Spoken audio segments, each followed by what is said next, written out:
pero rápidamente nos vamos en vivo a Alaska. Esto está pasando ahora allí en esta cumbre. Bueno, esto pasaba hace algunos minutos cuando llegaban los mandatarios, tanto Donald Trump como el presidente Vladimir Putin. El saludo que vamos a estar viendo ya mismo, allí está, este saludo, el aplauso por parte de Donald Trump, el recibimiento a Vladimir Putin. Allí el saludo de ambos mandatarios. Minutos después comenzaba esta cumbre que tiene en vilo al mundo. Leticia Martínez, bienvenida. ¿Cómo estamos? Muy bien, Pablo, muchas gracias. Bueno, es el tema del día. El mundo está mirando esta cumbre. Estaremos en vivo, por supuesto, de lo que está pasando en Alaska, los preparativos.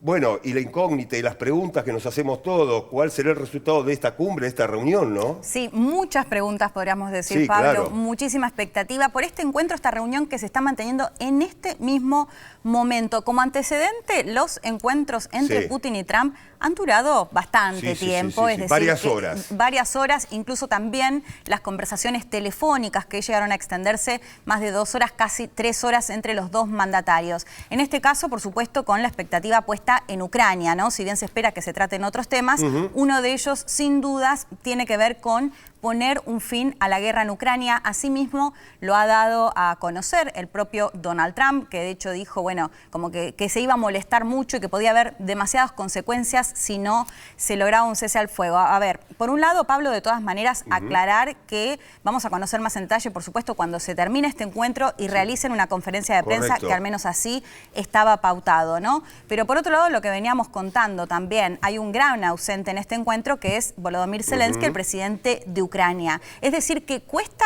creer que van a tomar una decisión ahora, porque no es Trump, digamos, quien decidiría. Falta la otra parte, ¿no? Exactamente. Lógico. Pero bueno, ver, por supuesto, qué logran, digamos, arreglar, o al menos lo que había dicho el propio Trump es: no vengo a negociar por Ucrania, yo lo que vengo a hacer es asentarlos a la mesa, ¿no? De alguna manera acercar alguna especie de negociación. Recordemos que Trump mantiene un buen vínculo con Putin, que en campaña decía que podía terminar la guerra en 24 horas y que sabemos que tiene mucha ansiedad porque esto suceda, ¿no?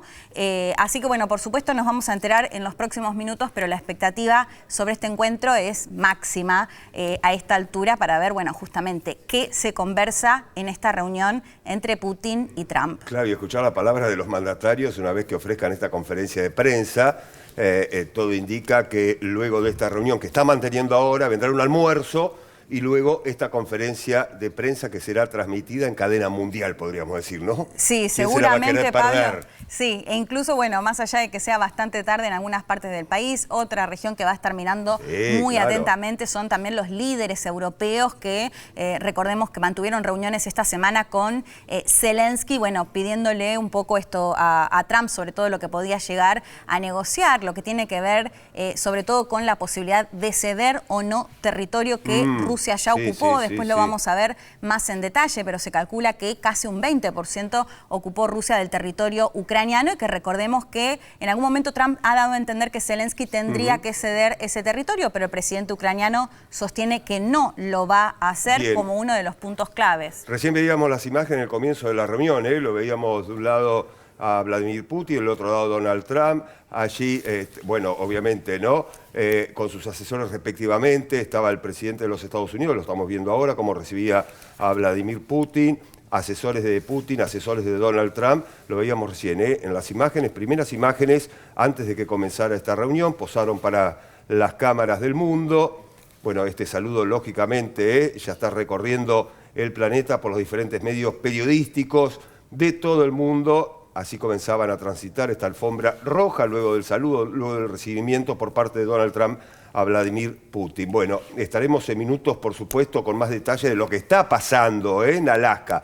Pero ahora nos detenemos en lo que están pretendiendo las diferentes partes, ¿no? ¿Qué pretende Rusia? ¿Qué pretende Ucrania? Informe especial.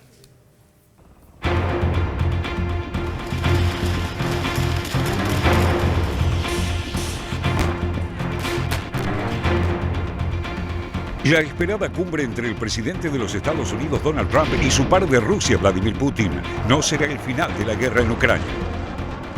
El conflicto, el más grave en Europa desde la Segunda Guerra, se mantuvo durante 8 años confinado al este ucraniano, pero en febrero de 2022 se convirtió en una guerra total tras una invasión a gran escala de las tropas rusas. 3 años después, las bajas de la contienda de los dos bandos, entre muertos y heridos, superan el 1.000.000. Se combate a lo largo de una línea del frente de 1.200 kilómetros y las fuerzas rusas controlan 1/5 del territorio ucraniano. Trump, quien prometió en campaña terminar rápidamente con la guerra en Ucrania y busca convertirse en un mediador universal que pone fin a los principales conflictos en curso en el mundo con un ojo puesto en recibir el Premio Nobel de la Paz, tiene este tema al tope de su agenda. También hay razones económicas que sustentan el impulso de la Casa Blanca para terminar con esta guerra. Acceder a jugosos contratos energéticos con Rusia, cuyas gigantescas reservas de petróleo, ahora que ya no van a Europa, favorecen a China, principal adversario geopolítico de los Estados Unidos, y a la India. Для того, чтобы создать долгосрочные условия мира и между нашими странами, и в Европе, да и в мире в целом, если мы к следующим этапам выйдем на договоренности в области контроля над стратегическими наступательными вооружениями. El discurso de Trump sobre el conflicto fue cambiando en los últimos 6 meses. Al inicio de su administración, se mostró comprensivo con Rusia y muy crítico con las demandas ucranianas y europeas de no ceder ante Moscú. Pero fue matizando estas posiciones al constatar que Putin, con quien tuvo una buena relación personal durante su primer gobierno, aprovechó su propuesta de alto el fuego para ganar tiempo sin modificar sus objetivos iniciales y recurrió entonces a un ultimátum que acaba de vencer. This is really a feel-out meeting, a little bit. And President Putin invited me to get involved. He wants to get involved. I believe he wants to get it over with. Now, I've said that a few times, and I've been disappointed. A su vez, Putin está convencido de que puede manipular de algún modo al presidente estadounidense y convencerlo de que realmente desea un acuerdo de alto el fuego sin abandonar sus pretensiones en Ucrania. Estas son las mismas que al inicio de la invasión, la anexión a la Federación Rusa de 4 provincias ucranianas, Lugansk, Donetsk, Gerson y Zaporilla, que no controla en su totalidad, la desmilitarización de Ucrania y su renuncia a integrar la OTAN. But we've seen in the past that Putin does much of the talking, and I think he's got the burden in a way to try and move Trump in his direction. He's got to try and figure out what will persuade Trump, whether it's true or not is irrelevant, but will persuade Trump that that Putin seriously wants peace. And he may ask Putin to change certain things for whatever reason. My guess is Putin will be very amenable to making some changes. Maybe they're just cosmetic, but so that Trump can now claim ownership of the package. El mandatario ruso cree además que Trump podría aceptar un acuerdo unilateral a espaldas de Ucrania y de Europa. Pero para el presidente ucraniano Volodymyr Zelensky, estas condiciones equivalen a una rendición incondicional y recuerda la constitución de su país que le prohíbe hacerlo sin un referéndum, por lo que podría resistir las presiones de Trump para un acuerdo en esos términos. Я сказав колегам, і президенту Сполучених Штатів Америки, і європейським друзям, що Путін точно не хоче миру, він хоче окупації нашої держави, і ми всі це дійсно розуміємо. Путін нікого не зможе обманути. Нам потрібен подальший тиск заради миру, не тільки американські, але й європейські санкції. Para Europa, en tanto, aceptar las demandas de Putin sería simplemente un aliciente para futuras incursiones rusas en el este europeo. And lastly, as a general point, I recall the position of the EU in this regard, that the EU rejects any territorial change that is not part of a political agreement between involved parties. So annexation of territory is illegal under international law. Sin embargo, Ucrania no tiene demasiadas opciones en el corto y mediano plazo. Por un lado, padece una aguda falta de tropas de recambio y sus unidades de combate apenas le permiten retrasar el avance de Rusia, que lanzó en las últimas semanas una ofensiva a gran escala para forzar concesiones en una eventual mesa de negociaciones. Hace más de un año que las tropas ucranianas no logran ningún avance real en el campo de batalla. Y la capacidad europea de suministrar a Kiev equipamiento militar, incluso a expensas de sus propios arsenales, es limitada. La posibilidad más realista para Ucrania sería llegar a un congelamiento de la línea del frente y una partición del país de facto, pero no vinculante en términos legales. Este esquema demandaría además garantías de seguridad de algún tipo prestadas por Europa, algo a lo que difícilmente Putin acceda. This is one of the key objectives of the Kremlin ahead of the Trump-Putin summit in Alaska, is also putting forward proposals that are unacceptable for Ukraine in order to present Ukraine as an uncooperative and ungrateful actor to Trump's peace brokering efforts. And in turn, that could also create and drive a wedge between the US and the European allies that have consistently emphasized the importance of maintaining Ukraine's sovereignty and territorial integrity. Por eso, en el complejo tablero ucraniano no hay soluciones fáciles ni rápidas, y la cumbre de Alaska es solo un primer paso que deberá mostrar su proyección en el futuro inmediato. Bueno, ya está en este informe, Leticia, lo que pretende cada una de las partes. Reiteramos, comenzó la reunión, esta cumbre en Alaska, entre los presidentes Donald Trump y Vladimir Putin, expectativa mundial. Pero empecemos a meternos justamente en lo que está queriendo cada una de los protagonistas de esta historia, ¿no? Por un lado Rusia, por el otro lado Ucrania. Ya mismo vamos a desplegar en nuestra pantalla un mapa para empezar a entender con Leticia justamente cuáles son las zonas que están presentando el mayor de los conflictos, ¿no? Así es, ¿no? Porque venimos refiriéndonos sobre todo, a la negociación, a lo político, pero ¿qué pasa en el terreno bélico, ¿no? A ver, el mapa que venimos contando un poco, Pablo, de lo que tiene que ver, lo que vemos en rosa, lo que ya tomó Rusia, ¿no? Los 4 oblasts de los que venimos hablando, de Lugansk, de Donetsk, de Zaporilla y de Jersón. Y lo que vemos en violeta, donde se están dando justamente en este momento las batallas.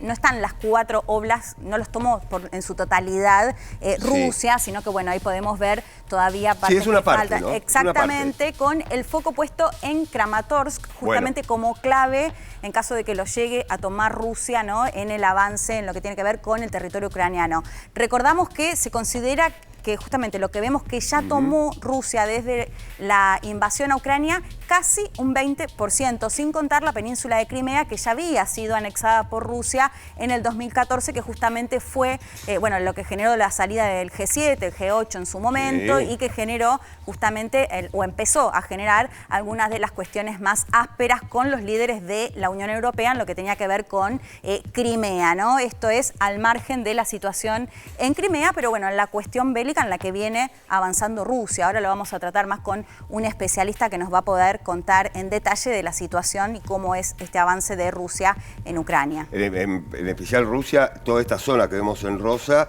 Leticia, no se imagina ni la más remota posibilidad de abandonar este lugar. Bueno, ese es uno de los puntos centrales, ¿no? Porque Rusia dice no nos vamos a retirar y Ucrania dice no vamos a ceder terreno. Si no se van. Exactamente. Recordemos que cuando fue la invasión de Rusia a Ucrania, señalábamos sobre todo a Lugansk y a Donetsk como las regiones en las cuales Putin denunciaba una persecución a quienes viven ahí, sobre todo muchos rusos, o un porcentaje altísimo de rusoparlantes, y era esta región sobre todo lo que hablábamos al comienzo, lo que mencionábamos del Donbass, y que después incluso, se vieron ataques en otras regiones del país, como por ejemplo su capital, Kiev, ¿no? Y también los ataques de Ucrania, sobre todo en lo que fue el año pasado, y un avance y retroceso después en territorio ruso también. Bueno, de esto vamos a estar hablando, también de lo que está pasando en Alaska, la expectativa que hay en esta cumbre, la ficha de nuestro prestigioso invitado de Televisión Pública Noticias Internacional, Félix Taylor. A ver. Nuestro invitado de hoy es Andrés Servín, él es antropólogo y doctor en ciencias políticas, especialista en América Latina, el Caribe y Eurasia, académico distinguido del Sur Global 2023 por la International Studies Association, presidente del Consejo Académico de la Coordinadora Regional de Investigaciones Económicas y Sociales, publicó numerosos libros, entre ellos Eurasia y América Latina en un mundo multipolar y Guerra y Transición Global, y además es conductor del programa Room Service en la Jungla Global por Radio Cultura. Andrés, bienvenido, un placer como siempre. ¿Cómo estamos? Buenas ¿Todo tardes, bien? gracias por la invitación, como siempre. Bueno, qué viernes Un placer. hoy, ¿eh? Qué Sí, día, ¿eh? Sí, sí. Lo decíamos, agitado. ¿no? La semana ha venido La tensa. semana, pero bueno, hoy se concreta finalmente Sí, esta sí, cumbre. A ver, dos cuestiones, ¿no? Por un lado, ya es positivo esta cumbre, veremos después los resultados, pero ya como cumbre, pensando en la paz, es positivo. Eso por un lado. Por el otro, hay que ver las decisiones que se toman en la jornada de hoy, las escucharemos y las sabremos luego de la conferencia de prensa. Un alto el fuego no es sinónimo de fin de la guerra, ¿no? Son dos cosas muy diferentes. Digo, una cosa que se proponga un alto el fuego durante 15 días es un ejemplo, pero esto no significa el fin de la guerra, es solamente por un lapso. Bueno, definitivamente, digamos, el planteamiento de un alto el fuego es un planteamiento sobre el que insiste Zelensky, claro. Entre otras cosas porque probablemente eso le dé tiempo para reagrupar a sus tropas, rearmarse, proveerse de más suministros y poder seguir enfrentándose en la eventualidad de que continúe la guerra con Rusia. Lo cual se ve bastante difícil porque si Estados Unidos retira totalmente su apoyo militar, bueno, la Unión Europea no sé si está en condiciones de sustituirlo plenamente. Claro. Pero yo creo que la cumbre es fundamental, es crucial, por razones que no son estrictamente vinculables a la situación de Ucrania. La agenda de la cumbre es una agenda global. Primero, es el primer encuentro entre los dos mandatarios. Es el reconocimiento por parte de Estados Unidos de que Rusia es una potencia. Eso es algo que aspiraba Putin y desde luego para él es una victoria. Y la interlocución entre los dos implica que Rusia no es ese paria aislado en el sistema internacional, porque de alguna manera tiene alguien que lo reconoce. Ahora, si nosotros analizamos quiénes han ido acompañando a los dos mandatarios a la cumbre, nos vamos a dar cuenta que aparte de los ministros de Relaciones Exteriores y la gente que se ocupa de la parte de seguridad, que seguramente van a estar involucrados en el tema de Ucrania, hay de lado y lado, creo que son cinco de cada lado, dos que son estrictamente ministros o representantes que se ocupan de temas económicos y financieros. Bueno. Y yo creo que la clave está ahí, que habría que entender cómo se está jugando más en la mentalidad de Trump, de que básicamente en esa visión transaccional que él tiene, lo importante es cuál es el negocio que va a salir de aquí. Y los negocios son varios, porque está el tema de las posibles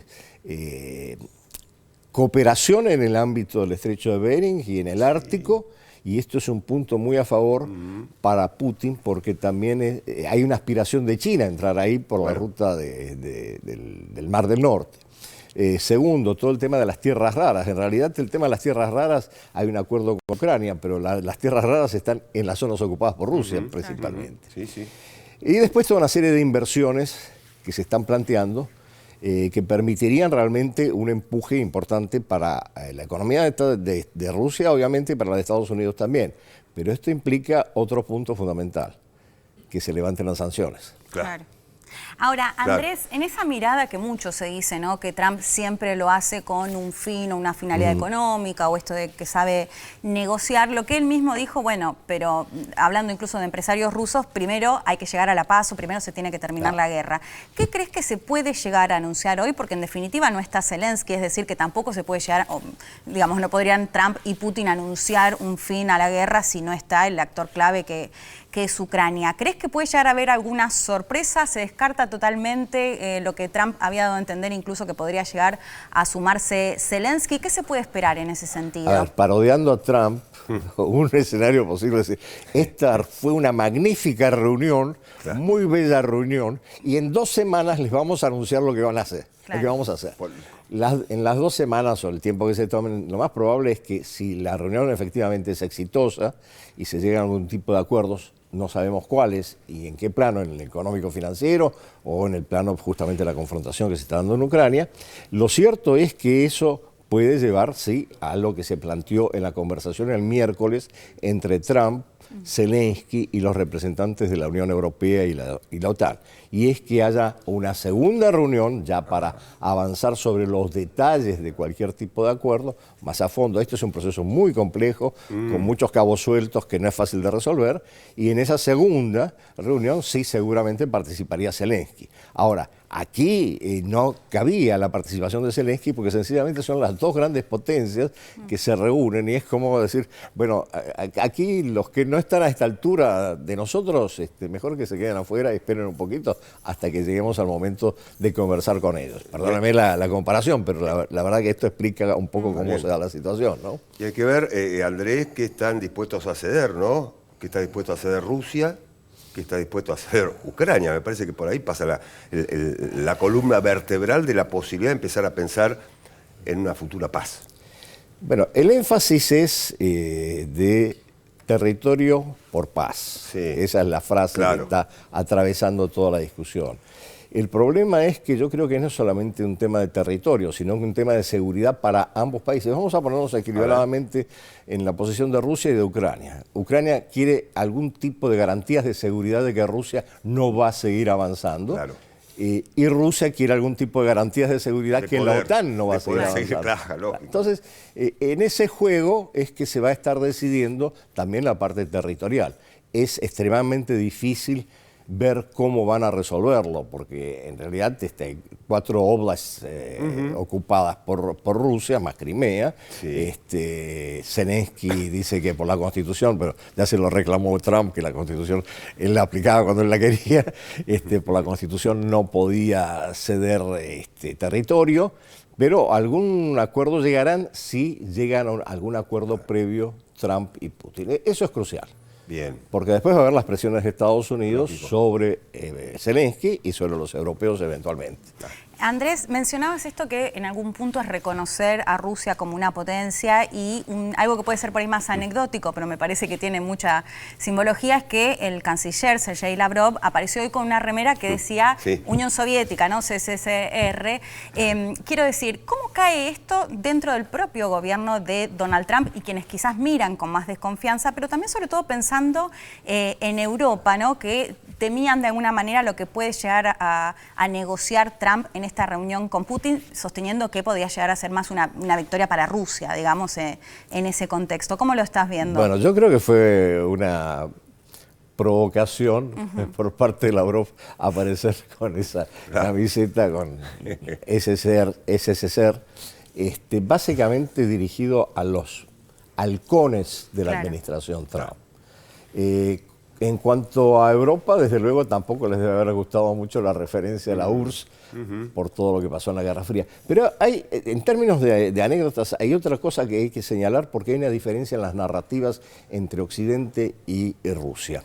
Cuando los preparativos de la cumbre de Alaska, los medios occidentales hablaban de que, bueno, en Alaska se había producido, era el frente en la Guerra Fría para enfrentar a Rusia, porque estaba del otro lado del estrecho de Bering, que estaban todos preparados y amurallados para eso. Los rusos decían otra cosa, iban a Alaska porque había una serie de pilotos soviéticos en su momento que tenían que haber llevado aviones, en la cooperación que había en la Segunda Guerra Mundial entre Estados Unidos y Rusia, tenían que haber llevado aviones a la URSS y que, bueno, hubo un accidente, cayeron en combate, en realidad, una serie de pilotos y una serie de civiles y estaban enterrados cerca de la base aérea. De hecho, Putin creo que va a ir a hacerles un homenaje en algún momento. Entonces, fíjense que los énfasis son distintos. Uno dice, bueno, aquí estamos hablando de cooperación, cómo cooperamos en su momento, y otro dice, no, estuvimos en la Guerra Fría enfrentados permanentemente.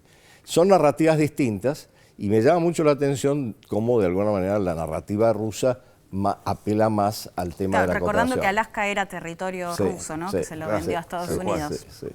Andrés, cuando comenzamos este diálogo con vos, nombraste una palabra que me gustaría si la podés profundizar, que fue la cuestión sanciones. Sí. Que estaba allí como en el debate de las deliberaciones y negociaciones en el día de hoy.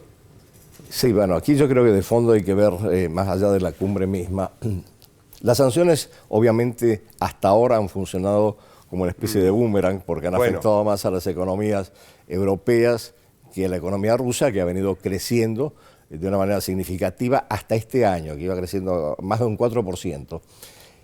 Y este año empezó a descender e incrementarse la inflación. Entonces, otra tanda de sanciones puede ser un elemento de presión para la Federación Rusa, pero además viene asociada con todo este embrollo que se está generando con los BRICS, porque cuando Trump le impone aranceles del 50% a Brasil, a la India, y a la India le dice del 50% es porque ustedes están comprando petróleo ruso, los indios dicen, no, perdón, ustedes también están comprando uranio ruso. Bueno, esto es parte del paquete de las sanciones secundarias que desde luego podrían afectar el comercio de Rusia con terceros países, más que nada, y por eso en la última semana yo decía que era muy intensa, porque ha habido conversaciones entre las cabezas de los BRICS, entre Putin, Lula, Modi, Xi Jinping. Modi por primera vez está planificando un viaje a China, entonces hay todo como un movimiento muy significativo. Yo no digo que pueda ser lo suficientemente trascendente frente a lo que está pasando ahora, pero sí es importante tener en cuenta. Claro, pero en ese sentido sí es interesante porque tanto China como India salieron a decir no vamos a dejar de comprar el petróleo ruso, ¿no? Frente al pedido de Estados Unidos. Preguntarte en ese contexto cómo están justamente, mostrábamos recién el mapa, pero en la cuestión más bélica, ¿qué pasa tanto con Rusia? Bueno, lo mencionabas recién más por la parte económica, pero preguntarte, decía, por la cuestión bélica y Ucrania, por supuesto también, que sabemos que depende mucho del apoyo de la OTAN y principalmente de Estados Unidos.